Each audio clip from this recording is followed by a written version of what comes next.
Mes chers spectateurs, je suis très heureux de vous retrouver pour une nouvelle vidéo et je profite de cette introduction pour remercier tous ceux qui ont regardé, commenté, aimé ma dernière vidéo et qui se sont abonnés à ma chaîne. Ma dernière vidéo était donc sur le sujet de la résistance à ce pass de la honte et j'ai été vraiment agréablement surpris par le nombre de personnes qui ont regardé cette vidéo, le nombre de personnes qui se sont abonnées, le nombre de personnes qui ont aimé cette vidéo et je vous remercie tous. Ma dernière vidéo d'ailleurs a fait plus de vues en 44 heures que ma deuxième vidéo la plus regardée en 11 mois, donc c'est vraiment énorme, donc je vous remercie tous, je suis très content. Ça me permet d'avoir un petit peu plus de visibilité, même si je n'ai évidemment pas fait cette vidéo pour avoir forcément plus de visibilité. Ce qui compte d'abord, c'est de transmettre le message que j'ai envie de transmettre. Et là, j'avais envie de faire passer un message de liberté.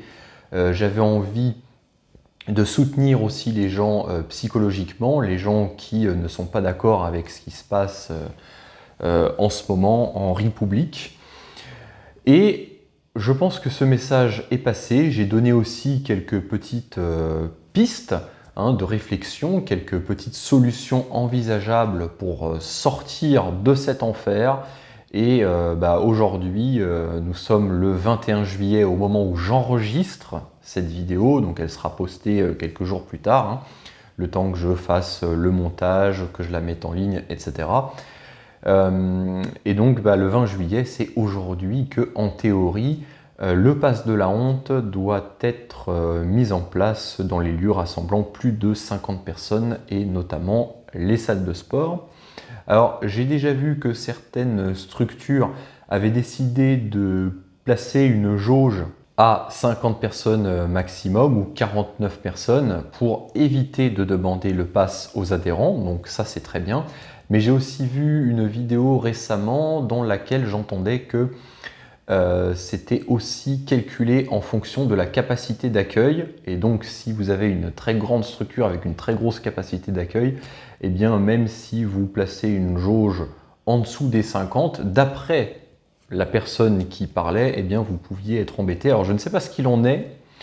En tout cas, tout est possible, mais en tout cas, donc ceux qui ont essayé de trouver cette petite astuce et de la mettre en place, eh bien, on fait quelque chose de très très bien. Des fois, il faut essayer de passer par des chemins un petit peu détournés pour pouvoir continuer son activité, pour pouvoir résister sans prendre trop de risques. Donc, je ne sais pas ce que ça va donner, c'est déjà un bon début. Moi, j'ai parlé avec certaines personnes, mais bon, qui ne sont pas forcément représentatives de toute la population. Et donc aujourd'hui, ça va être un petit peu le moment de vérité. On va voir quelles sont les structures qui vont rester bien sages, quelles sont les structures qui vont essayer de résister, donc soit frontalement en prenant de gros risques, soit de manière un petit peu plus subtile. On va également voir ce que fait la clientèle. Est-ce que la clientèle va boycotter massivement? Est-ce que la clientèle va essayer de frauder? Est-ce qu'elle va essayer de demander aux patrons des structures de les accueillir malgré le fait que eux transgressent ce qui a été mis en place? On va apprendre beaucoup de choses. D'ailleurs, moi, j'ai décidé de ne plus aller à la salle de sport à partir d'aujourd'hui. Alors, j'ai voulu voir le patron. Le problème, c'est que je n'ai pas pu le voir là, juste avant que ça ait été mis en place, puisque pour l'anecdote, moi, je l'ai vu déjà au moment où on avait institué les QR codes à l'entrée des salles. Donc, j'avais tenu à voir le patron de ma salle de sport et je lui avais dit que pour moi, c'était une étape supplémentaire vers l'installation du modèle chinois, le crédit social, la traçabilité, etc., etc., et que je ne l'acceptais pas, et que moi, je n'avais pas envie donc de me soumettre à cette chose-là. Alors, le patron avait été un petit peu étonné, mais il m'avait dit que finalement, je pouvais me contenter de mettre mon nom, mon numéro de téléphone à l'entrée du club. Donc c'est déjà évidemment ridicule, mais le ridicule, nous en avons l'habitude.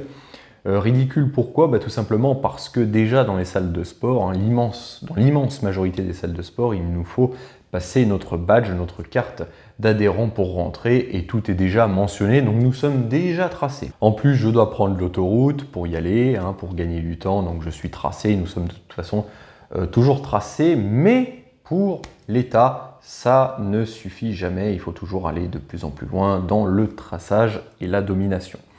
Donc j'ai finalement accepté de simplement rentrer mon nom, mais j'ai appris par la suite que c'était déjà prévu, que cette possibilité était prévue. Ce n'était pas une faveur spéciale qu'il me faisait. D'ailleurs, il m'a bien fait comprendre qu'il comprenait tout à fait mon point de vue, mais qu'il était un petit peu tenu et qu'il n'avait pas beaucoup de choix parce qu'on lui promettait des sanctions mirobolantes. Donc pendant que de nombreux criminels sont tranquillement dehors dans une impunité totale, eh bien, les gens qui veulent rester libres sont menacés de peine de prison, d'amende absolument mirobolante, mais tout va bien en République. Alors, à cette occasion, je lui avais d'ailleurs précisé que si le système allait plus loin dans le traçage et dans les contraintes, eh bien, je ne remettrai plus les pieds dans la salle de sport. Donc, c'est quelque chose qu'il avait parfaitement compris. Et je me souviens d'ailleurs qu'à cette époque, qui n'est pas si vieille, hein, c'était il y a quelques semaines, je ne sais plus combien, il me disait, mais de toute façon, ces histoires-là, il y en a pour 3 semaines. Et ben oui, effectivement, il y en avait pour 3 semaines, mais il n'y en avait pas pour 3 semaines avant un retour en arrière, mais il y en avait pour 3 semaines avant de passer à l'étape supérieure. Donc j'aurais bien aimé le revoir une dernière fois avant de ne plus mettre les pieds dans la salle de sport pour lui expliquer qu'il n'était pas question que je me soumette à ce pass de la honte. Donc il y avait l'employé, mais j'aurais préféré voir le patron directement. Donc je n'ai pas eu l'occasion de lui faire passer à nouveau le message.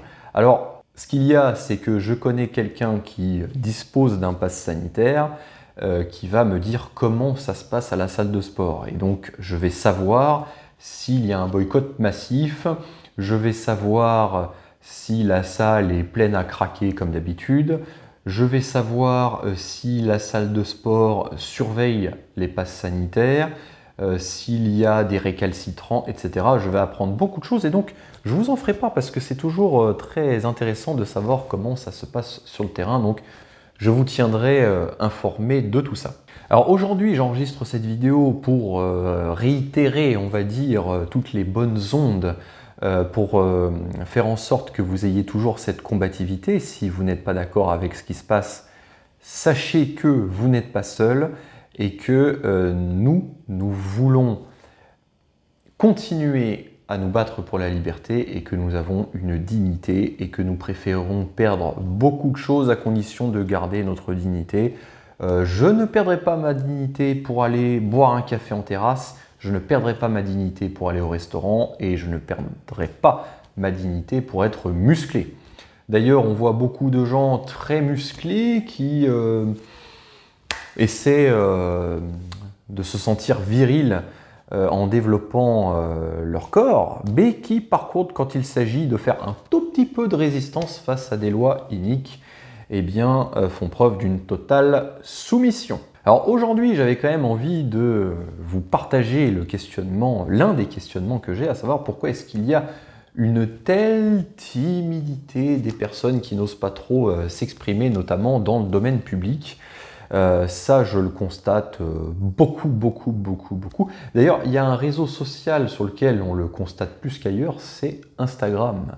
Parce que Instagram, c'est le réseau social vraiment qui est très utilisé par les influenceurs, qui est très utilisé dans le domaine professionnel. Alors le but, c'est quoi? C'est de faire des vues, c'est de faire des likes, c'est d'avoir beaucoup d'abonnés. Et quand on fait ça, eh bien, on a envie de brasser très large. Et quand on a envie de brasser très large et de ne surtout pas aborder de sujets tabous de nos jours, on est obligé de vivre dans un monde parallèle. Et c'est vraiment ce qu'on voit sur Instagram. Beaucoup de gens qui vivent dans un monde parallèle, qui vous parlent de sujets qui sont totalement dérisoires au vu de tout ce qui se passe, qui arrivent quand même en 2021 à ne pas du tout parler du Covid. Donc sauf si bien sûr ils vont dans le sens du vent. Si ça va dans le sens du vent, ils vont en parler. D'ailleurs, c'est très pratique parce que les algorithmes vont vous promouvoir, hein. Si vous êtes en conformité avec la doxa. Par contre, si vous n'êtes pas en conformité avec la doxa, ça va être beaucoup plus compliqué. Donc tous les autres qui ne sont pas forcément d'accord vont éviter le sujet, vont parler de leur voyage en Thaïlande, etc., etc., sans aborder à aucun moment le viol nasal, l'injection forcée ou autre. Donc c'est assez extraordinaire. Alors, pourquoi cette timidité dans le domaine public? Je crois que j'ai déjà répondu en posant la question, hein. Je pense que dès l'instant où on est dans le monde professionnel, qu'on veut avoir une grosse visibilité, on essaye de pas trop cliver. Le problème, c'est quand on ne clive pas, eh bien, on ne fait pas preuve de courage et c'est pas très très bon pour, je pense, être à l'aise avec sa conscience. Il y a aussi donc toute la problématique des sponsors, bien évidemment, hein, puisque les gens qui ont beaucoup de visibilité sont archi sponsorisés. S'ils disent quelque chose qui va à l'encontre de la doctrine officielle, eh bien, ils peuvent ne plus être sponsorisés et perdre des revenus. Et c'est ça le problème, c'est que beaucoup de gens sont corrompus. Il n'y a pas que les dirigeants qui sont corrompus, hein. Il y a les gens à toutes les échelles de la société quasiment, puisque on tient les gens avec ça. Voilà, c'est j'arrête de te nourrir si jamais tu n'es pas d'accord. Sauf que si on pense à court terme, sur le moment, ça va être bénéfique. Sauf qu'en face, ils vont installer leur tyrannie. Et après, on n'aura plus que nos yeux pour pleurer. Donc il vaut mieux vivre des temps difficiles maintenant, garder sa dignité et avoir éventuellement une chance d'inverser ce processus infernal en pensant à long terme, donc que de se soumettre. Et c'est ce que je vous encourage à faire. Donc, je pense que cette timidité dans ce domaine-là vient de cette raison. Il y a aussi tout ce qui est conformisme, hein, puisque la plupart des gens, malheureusement encore, préfèrent avoir tort avec la masse que raison à titre individuel pour ne pas avoir à supporter la responsabilité d'avoir une opinion minoritaire. Mais c'est regrettable. Alors, il y a quand même des motifs d'espoir, puisque beaucoup de gens comprennent de plus en plus ce qui se passe. Ça va tellement loin maintenant que c'est tellement visible que beaucoup de gens ouvrent les yeux. Il y a encore beaucoup de gens endormis qui n'ont toujours pas compris. Ça, c'est malheureux, mais je pense qu'on ne peut plus grand-chose pour eux. En tout cas, voilà, moi je voulais vous encourager à faire preuve de courage, à parler autour de vous de ce que vous pensez, de ce que vous ressentez. Si vous n'êtes pas conformité avec ce monde actuel, dites-le. Après, je peux comprendre que dans le cadre de certains métiers, il y ait des moments où vous pouvez être amené à un peu moins parler. Mais par exemple, si votre métier vous impose d'être un petit peu dans le silence par moment, essayez au moins ailleurs, en parallèle, quand vous êtes dans le domaine plus privé, de transmettre vos idées pour essayer de faire réaliser aux gens certaines choses. Voilà, donc tenez bon. Tenez bon, si vous avez, vous, d'autres explications au sujet de cette timidité coupable des personnes dans le domaine public, n'hésitez pas à m'en faire part. Dites-moi, vous, comment ça se passe lorsque vous vous confrontez donc aux gens qui ne sont pas forcément d'accord avec vous. Comment est-ce que vous faites pour transmettre vos idées quand vos idées ne sont pas conformes avec l'idée majoritaire? Voilà, je suis assez intéressé, donc laissez-moi encore plein de commentaires. Allez voir ma dernière vidéo qui a bien marché si vous ne l'avez pas déjà vue. Partagez-la, partagez également cette vidéo, aimez-la, etc. etc.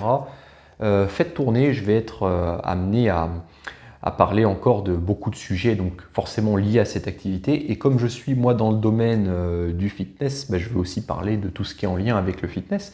Et j'en profite d'ailleurs pour vous parler d'une autre chaîne YouTube que j'ai découvert pas plus tard que tout à l'heure.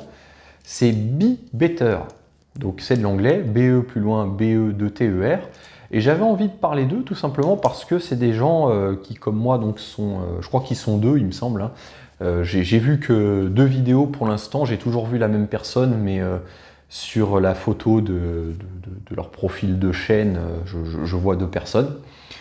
Donc j'ai vu 2 vidéos, donc, et la personne était également donc, dans le domaine sportif et tenait aussi un discours de liberté. J'ai vu qu'elle était très éveillée, qu'elle avait compris énormément de choses sur donc, toute cette mascarade. Et j'avais envie d'en parler, voilà, pour les soutenir. Voilà, pour moi, ce genre de chaîne-là, hein, ces personnes tenant ces chaînes-là ne sont pas des concurrents, hein, mais plutôt des alliés, puisque les gens qui ont envie de défendre leur honneur, de se battre pour notre avenir, pour la justice et la liberté, sont des camarades, voilà, et non pas des concurrents. Donc allez les voir, franchement moi j'ai vu 2 vidéos qui étaient vraiment très bien. Donc je vous recommande aussi cette chaîne et bien évidemment aussi la mienne, hein. Donc abonnez-vous, activez la cloche et partagez toutes ces informations autour de vous. Voilà. Bon courage, en tout cas, si vous ne devez retenir qu'une seule chose de cette vidéo, c'est que il faut tenir, c'est le moment de vérité. Partagez-moi aussi également vos retours. Voilà, qu'est-ce que vous faites donc pour résister à ce pass de la honte, si bien évidemment vous ne l'acceptez pas. Et dites-moi aussi ce que vous avez vu en pratique par rapport à ça. Est-ce que vous connaissez des gens donc, qui ont eux eu un pass et qui ont vu ce qui se passait sur le terrain, hein, à savoir soit une désertification des lieux l'exigeant, soit aucun changement. Voilà, je suis impatient de savoir. Force et honneur, vive la liberté!